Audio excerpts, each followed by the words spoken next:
எல்லோருக்கும் மாலை வணக்கம். எனது சேனலுக்கு உங்களை வரவேற்கிறேன். இன்று ஆகஸ்ட் 4 2026 தமிழ்நாட்டின் முக்கியமான 25 அரசியல் செய்திகள். உதயநிதி ஸ்டாலின் கைது செய்யப்பட்டதைத் தொடர்ந்து தமிழகம் முழுவதும் திமுக போராட்டம்.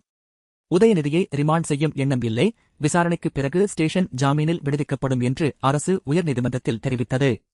முதல்வர் விஜய் குறித்து பேசியதாக கூறப்படும் கருத்து மற்றும் திரிஷா முழக்க சர்ச்சை அரசியலில் பரபரப்பை ஏற்படுத்தியது. திமுக டிவிகே இடையிலான மோதல் மேலும் தீவிரமடைந்துள்ளது. நடிகை குஷ்பு உதயநிதியின் பேச்சை கடுமையாக விமர்சித்தார். உதயநிதி கைது செய்யப்பட வேண்டும் என பாஜக வலியுறுத்தியது. டிவிகே தேசிய மகளிர் ஆணையத்தில் புகார் அளித்தது.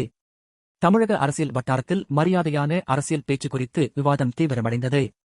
தமிழக அரசு காவிரி நீர் விவகாரத்தில் உச்சநீதிமன்றத்தை அணைந்தது.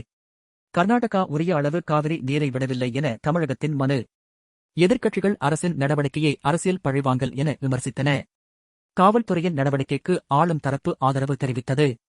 திமுக ஆதரவாளர்கள் பல இடங்களில் ஆர்ப்பாட்டம் நடத்தினர். பன்னீர்செல்வம் உள்ளிட்டோர் போராட்டத்தில் பங்கேற்றதாக தகவல். அரசியல் சூழ்நிலை காரணமாக சட்டமன்ற நடவடிக்கைகள் கவனத்தை ஈர்த்துள்ளன. தமிழக அரசியல் குறித்து தேசிய ஊடகங்கள் விரிவாக செய்தி வெளியிட்டுள்ளன. டிவிகே திமுக இடையே குற்றச்சாட்டுகள் தொடர்கின்றன. காங்கிரஸ் தலைவர்களும் இந்த விவகாரத்தில் கருத்து தெரிவித்தனர். காவிரி விவகாரம் மீண்டும் தமிழக அரசியலின் முக்கிய விவாதமாக மாறியுள்ளது. சமூக ஊடகங்களில் அரசியல் விவாதங்கள் தீவிரமடைந்துள்ளன.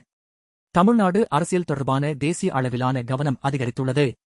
சட்டரீதியான நடவடிக்கைகள் குறித்து உயர்நீதிமன்றத்தில் விசாரணை நடைபெற்றது. எதிர்க்கட்சி மற்றும் ஆளும் தரப்பினர் இடையே வார்த்தை போர் தொடர்கிறது.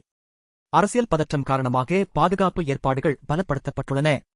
இன்றைய தினம் தமிழ்நாடு அரசியல் தேசிய அளவில் அதிகம் பேசப்பட்ட தலைப்பாக இருந்தது.